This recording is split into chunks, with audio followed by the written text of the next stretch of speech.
Just as the spoken or oral language is important in learning English, the written form of the language is just as important.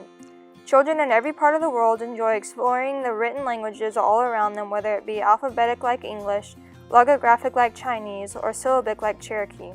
In each writing system, the student will find that a certain symbol, group of symbols, letter, or group of letters makes a specific sound. Depending on the age of the student, they will try and copy the letter or symbol to best represent the sound that they are hearing.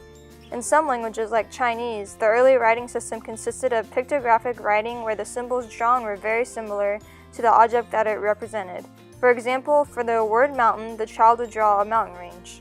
In learning the writing system, there are different categories that students can be placed in depending on what level they may be at.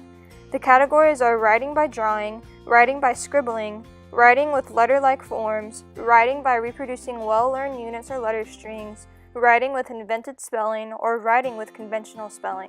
During the emergent literacy phase, there are some basic literacy concepts that develop. Print carries a meaning, it conveys a message. Spoken words can be written down and preserved. Written words can be spoken, that is, read out loud. In English, words are read from left to right, top to bottom. In English and other languages that use alphabets, the speech stream can be divided into sounds, and these sounds are represented by letters or groups of letters. The speech stream has a linear sequence in time that corresponds to written language's linear sequence on the page. And sound-symbol correspondences are consistent, but in English there are many exceptions. These concepts are not something that are just taught to the children right away. Rather, they are acquired throughout their immersion and learning of the language. This phonemic awareness is important in the developing of the language and can show the future success of the reader. As the student begins and develops phonemic awareness in their writing system, they will have less difficulty in reading in the future.